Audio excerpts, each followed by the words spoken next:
Hi, I'm Tati, and let's read Nancy Drew and the Secret of the Old Clock. So this is sort of a pilot, it's an idea for a new kind of like series of videos or type of video that I want to make, and I would be calling them chapter by chapter is the working title, but basically I would be sitting here and reading.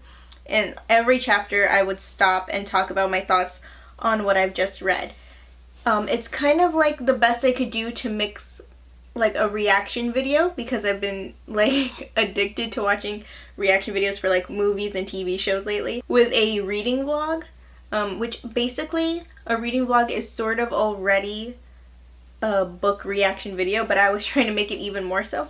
I was heavily inspired by this video that I will leave linked in the description, so that's where I kind of got the idea for it. I loved that video, so definitely go check it out. But yeah, I decided to start it off with a very short book just to test out how this idea might work, and that is Nancy Drew and the Secret of the Old Clock, and it fits in perfectly for Nancy Drewcember. However, in the future I would be doing longer books I haven't read before. I'm thinking mostly maybe some classics, but mostly I'm thinking about books that have been really hyped up and really popular that I haven't personally read yet. Because these videos will be full of spoilers, I would probably not be doing brand new books. I would be doing books that most people have probably already read, so that they don't have to be afraid of spoilers in these videos, but that I have not yet read. I'll probably be doing polls on Twitter to figure out which books I should do chapter by chapter videos of next. So follow me on Twitter so you can help me decide. But anyway, getting back into the reason for this specific video, why you clicked on it, we're gonna read Nancy Drew and the Secret of the Old Clock. I have tried to read this book before in the past, and the only thing I remember about it is that I found it a bit boring. I love Nancy Drew, but I started out reading the Nancy Drew files and not the original, so I was very excited to read the first ever Nancy Drew, and I wasn't expecting the like classicness of it because I was a child, so I didn't really understand what I was getting myself into, so I'm going into it with a more open mind now. And so I'm gonna go through it and let you know what I think every chapter I get to.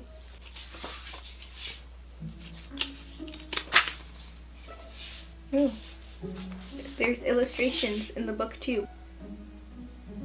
So I have just finished chapter 1, this much in this very short chapter, this very short book, to be fair. It all came rushing back to me as I started reading this. One of the things that is a bit hard for me to get past is the dialogue, at least in this first chapter or on this first page. I don't know if it's because it's written for children. I don't remember if it was written for children. I think so. Or if it's because of how old it is. But the dialogue is not my favorite, especially when she's talking to herself at the beginning. However, I do appreciate that we get her description right away. She is an attractive girl of 18. And we get that she's blonde and blue-eyed, which is funny because I remember all the Nancy Drew books I used to read, the ones that I liked, described her as strawberry blonde. And I don't know if anybody else knows about that, but I've always pictured Nancy with strawberry blonde hair. And then it establishes the fact that her father is a lawyer in River Heights, so we get all of her essential background info pretty much right away. And it describes her dark blue convertible like in the first sentence of the book, so her car is important, I guess. Also, I find it interesting that she's 18. That's probably around the age I imagined her as. And I think it's kind of interesting how as time has gone on, the newer sort of renditions, adaptations, stories of Nancy Drew have kind of aged her down. Right now, At chapter 1, we pretty much have just a lot of backstory about this little girl and her 2 aunts who are raising her. However, then we get into a theft that has happened, and they can't call the police because their phone is out of order. And so Nancy is going to try and chase down the van that she saw a while ago, if I'm not mistaken, by how long this conversation has taken place, how long Nancy's been in their house. She's going to go try and track down the van that has left quite a bit ago in her car. I don't know how that's going to work out for her, but we're going to find out. So, just finished chapter 2, which was called A Missing Will. And so, Nancy does not catch up to the van. She was following the van's tire marks on the dirt road, and then they got to a paved road, so she just went to the police station and reported the theft. And then the rest of the chapter is her having dinner with her family, which is her father and her housekeeper, which I had forgotten about, but yeah, more backstory of her, because her mom is dead, I believe, and so her housekeeper kind of fills that role for her. And so they're talking over dinner, and they get into the will and how these 2 aunts of Judy should have been in the will and they're not, and there's some other people who should have been in the will and are not, and so everyone thinks there's a missing later will.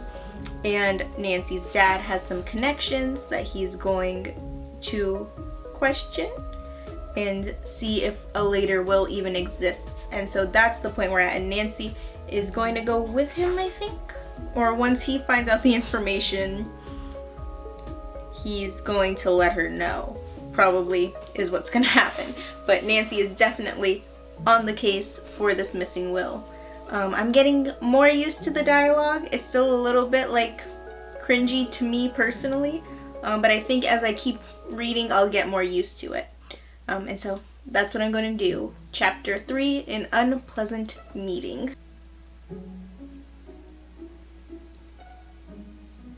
And that is chapter 3 done. I was wrong. Nancy did go to lunch with her father to question him, and we're actually to question, who is it? Mr. Ralston. We're actually in the middle of that conversation as chapter 3 ends and chapter 4 begins.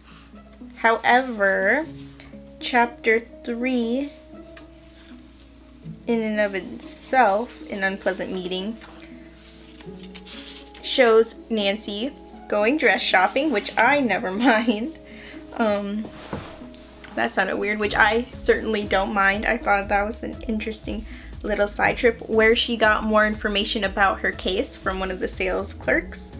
So that was actually kind of cool, I thought. However, we do get introduced to Ada and Isabel Toffman sort of in the flesh. We've had talks of them during the first 2 chapters. This is the first time we actually see what they're doing, and they are not very nice people. So I'm guessing they're sort of the villains of this story. They're part of the family that is inheriting all of the money if the new will doesn't come in. Which their father seems to know that there is a later will. They don't seem to be in on that fact. However, they are unpleasant people. Sort of like Cinderella's evil stepsisters. That's what I would compare them to. So now, chapter 3 left off on a bit of a cliffhanger. So I'm actually very interested to get into chapter 4, Racing the Storm.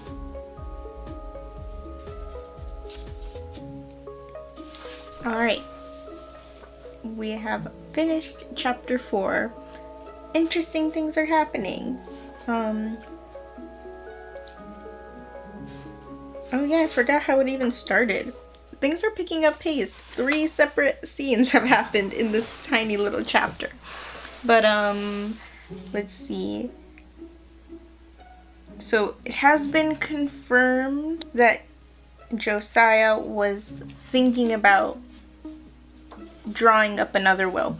And Nancy is pretty much convinced that he has one. She did an errand for her father and got even more sort of evidence, but like interesting little pieces of the puzzle from this judge and his wife about where Josiah had been seen, which I think is going to play into maybe where he hid his will. And then at the very end, Nancy is looking for the Hoover house, which are 2 sisters, I believe, who were expecting to inherit some money. I think is what it is. And a storm starts up, and Nancy cannot get the top up on her convertible. And so she's being drenched with rain, and apparently there's lightning, and lightning almost hits her. And so she's trying to get to this barn that she sees straight ahead of her. And so she drives into it and she hears a scream, and I'm wondering if Nancy has hit someone with her car. I really doubt it. I hope not, but that's sort of where it's leading. So now we're going to chapter 5, A Surprising Story.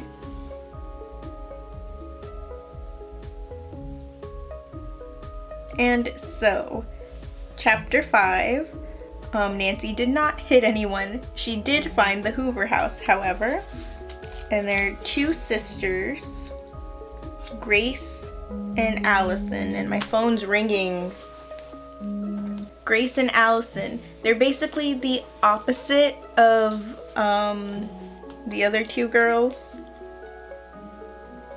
I forgot their names. Ada and Isabel. Basically the opposite of Ada and Isabel. They're very sweet girls who could use some money, like everyone else in the story so far. And Nancy has picked up some more clues about the new will.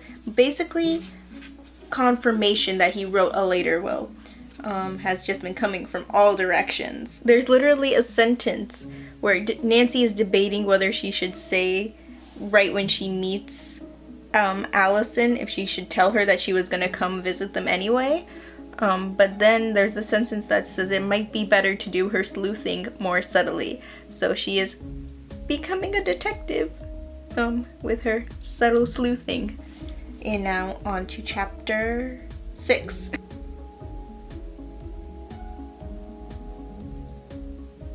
Alright, so chapter 6 is the one we just read, I believe.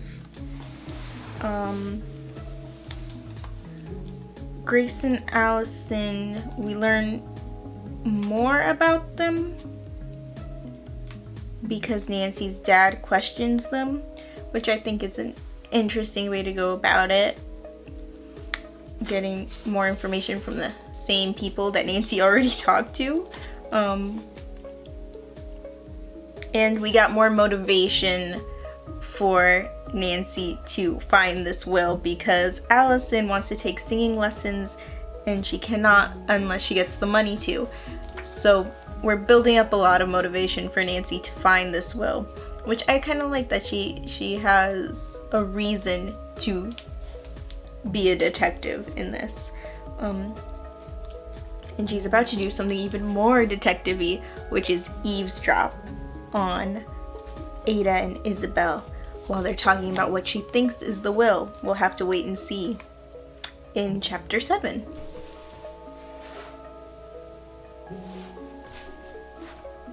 So, I just finished chapter 7. And Nancy got to play with Judy a bit, which was nice to see. And she got more information about more people to question.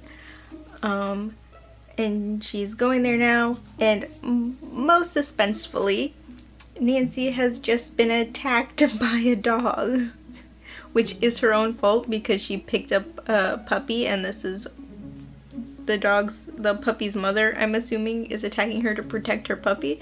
But yeah, the dog has just leapt onto her, and it's going to attack her. Though I don't think it's going to attack her because it's a police dog.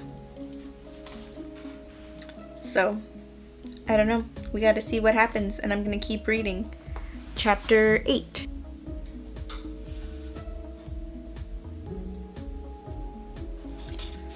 Okay, finished chapter 8. That was very interesting. There is someone who actually saw Josiah with the new will. She does not remember where he would hide it, though maybe she does, because from the name of the book, I'm figuring it's in a clock, and from that first picture, and she is trying to remember really hard, but she's older and she can't really remember. But the clock struck right then, and she's staring at it strangely, and I'm like, that's such a clue. Is she gonna say anything? I don't know. I have to find out in this next chapter. I am getting caught up in the plot. Even if the writing style is not my favorite, the plot is keeping me engaged. So far enjoying it more than the first time I read it, definitely. But yeah, Josiah promised money to a lot of people once he died. He promised that he would take care of them in his will. And so it's weird that nobody else is like making a big fuss about it. I guess there are a couple of people who are. I feel like there should be more fuss being made about it from all of this. However, she said, this woman, Abby Rowan, said that Josiah said that he had the will witnessed. So who are the witnesses or the witness who are not coming forward about this will that they know exists? That's the interesting part. The only thing I can think of at the moment is that it could be the what's their name, Tophams, I don't know how to pronounce their name, and that's why they're not coming forward. However, why in the world would he have any of them witness it when he knows that they're not great people? That part I don't understand, but I'm sure we'll find out as the story continues in chapter 9. Helpful disclosures.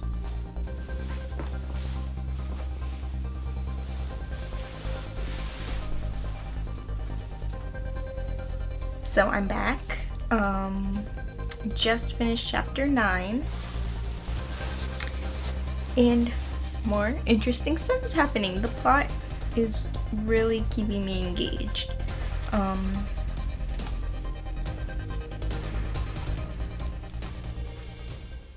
Yes, so the will, or something connected to the will, is hidden in a clock that Nancy thinks is at a camp where she was just invited to go. So she has an in and she's gonna go try and find the clock. I am not sure if the will is gonna be there, because this picture that was at the beginning that I already showed you pretty much spoils where the clock is. So it's not going to be at the camp. So I don't know what's going to be at the camp, if anything. But I guess that's what we'll find out in chapter 10.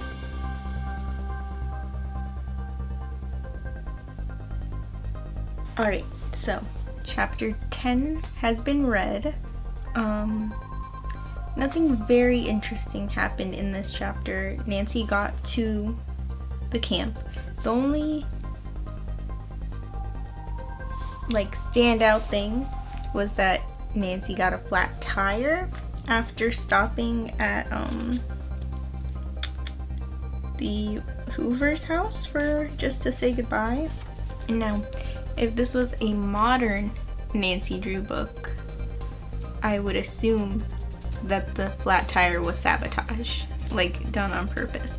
However, because this is an older one, I don't know. I honestly do not know if if there's even anybody who knows that she's investigating that would want to flatten her tire. I don't know.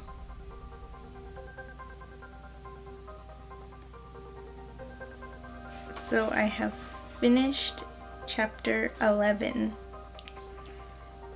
and stuff is happening. First up, I wanted to mention that at the beginning of this chapter, Nancy does a lot of like summer camp activities and she enjoys them, and I think that is something I remember about the character from whatever I've read or watched about her, is that she is kind of like sporty, or what's the word, athletic. And then she has quite a few mishaps that keep her from her destination of the what's their names? The Topham's bungalow or cottage or whatever it is by the lake. And she's finally got there. And the problem is it's all been cleared out because they have been robbed there. It's the same people who took the Judy's aunt's furniture in chapter 1 or 2. And the bigger problem is right at the end of this chapter, Nancy is in the house and the thieves are coming back. And so she has to go run and hide, I'm assuming.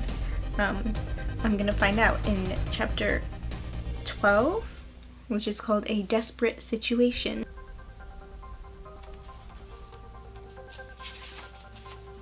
Okay, hi. So, just finished chapter 12, I believe. And she was right about them being thieves. And she tried to hide in the closet and they found her. Of course they did, because this is Nancy Drew. For a second I thought they were gonna like kidnap her and take her with them, but instead he locked her in a closet and left her there.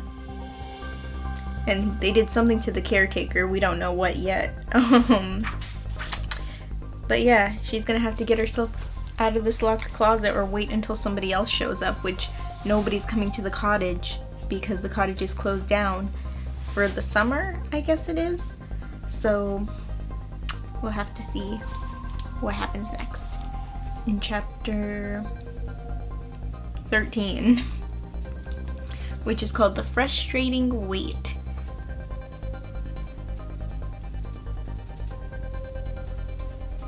Okay, so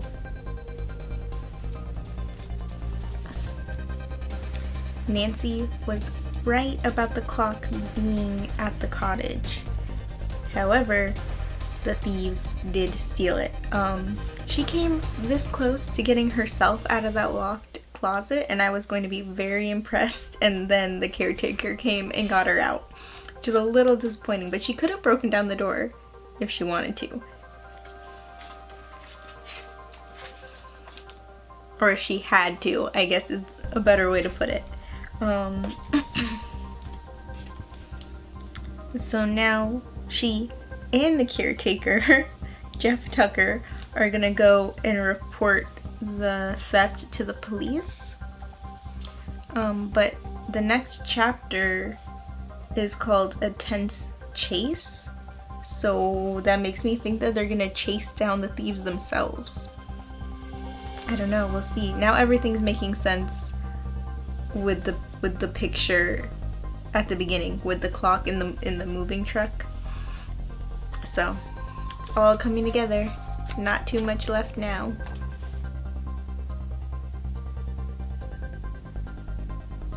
So chapter 14 was a tense chase. So Nancy and Jeff Tucker followed the tracks as far as they could, and then they got to a police station. They report the robbery, and then the police have Nancy lead the way and show them where she thinks the robbers, thieves have gone, which is very interesting. Then they have to separate because they don't know where they've gone from there. And so now Nancy is on her own, and she's following a hunch she has, and she has now come upon all 3 thieves in an inn, and all by herself. I don't know what she's going to do.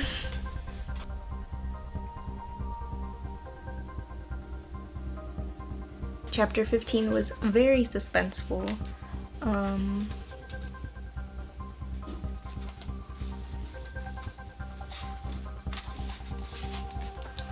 Nancy managed to get into the moving van, find the clock, get out with it, and hide before the thieves realized she was even there. So now she needs to find out what's in the clock, and so do I. Chapter 16. Oh no, she found out what was in the clock. Whoops. I thought I had read ahead. She found out what was in the clock.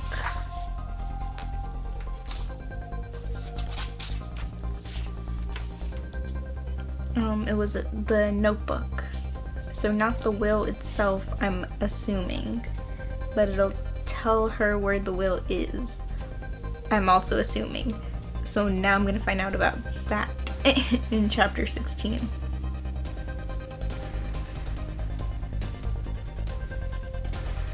Nancy caught the thieves in a very strange-ish way. She met back up with the police and cornered them and arrested them.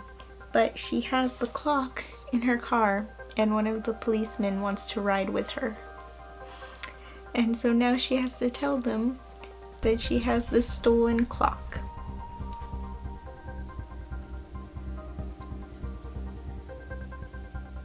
She explained about the clock and everything was fine, but she did not explain about the notebook. She went about it in a roundabout way where she didn't explain the whole thing, but everything worked out okay with that.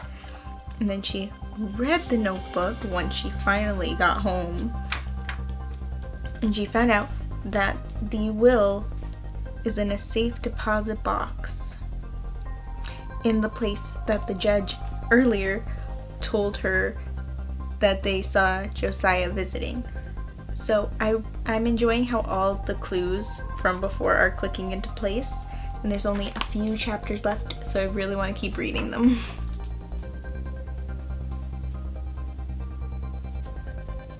Chapter 18, the will was in the safety deposit box, and it looks like, though we don't have all the particulars yet, it looks like all the people who thought they were gonna get money are gonna get money, except for the Tophams.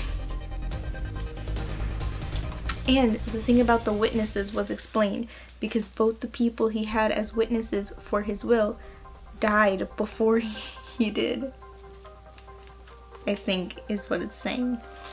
And that's why nobody knew about the will, or nobody knew where it was.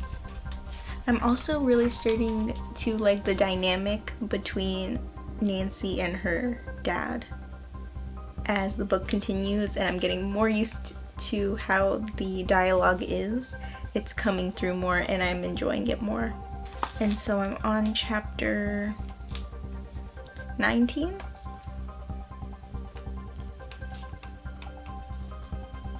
And there's only 20 chapters, so I'm gonna get back to reading.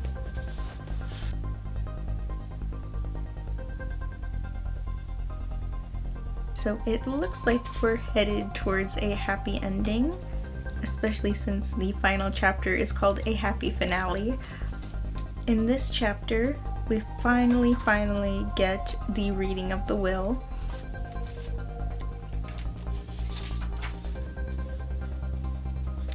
And so everybody is all in the room except for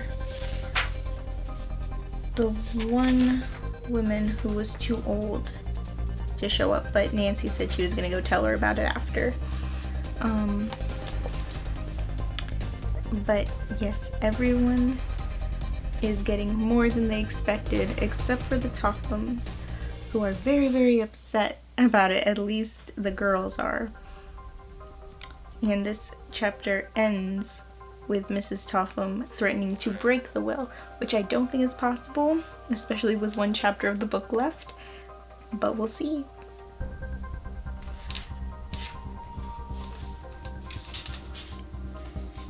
And we've come to the end, and Nancy Drew wins, which I didn't doubt she would. But yes, the new will was accepted, and Nancy got to deliver the news to each of her new friends individually, and that was a very nice way to end the book, I thought. And it even ends with Nancy getting to keep the clock, so like a little memento of her first solved case. And it has a little, I don't know what I want to call it, maybe a little teaser to the next one, the hidden staircase. I'm a bit surprised that some characters that I was expecting to be in here were not, like Bess and George and Ned. None of them were mentioned at all among Nancy's friends. I don't know if they're people that she like meets in future books, or that they just get introduced in future books, or if they're never introduced in these books. I don't know. But I'll go over more of my thoughts, like those, like things I liked, things I didn't like, in a separate review video that I'll have coming out for this book. But for right now, that was Nancy Drew, The Secret of the Old Clock, chapter by chapter. Definitely let me know what you think of this book in the comments. We've basically spoiled the whole thing during this video, so spoilers are definitely okay in the comments. If you liked this video, give it a like. Also let me know if you like this kind of video in the comments, because I would like to do more of this kind of video, as I mentioned at the beginning. Let me know what you would like to see in these videos in the comments too. And I'm having a new Nancy Drew themed video every day in December. So subscribe if you'd like to see more. Thanks for watching. Bye. And that's the end of that. This took me more hours than I was expecting. I've spent way too long trying to figure out my outfit for this, because I own nothing that looks like Nancy Drew would wear it. And I didn't write a script for this video, which is going to be very bad come future videos that I'm trying to do the same thing in, but we'll see how it goes. Because these videos will be full. I'm too excited. I sat on the pillow. Why is my hair doing that?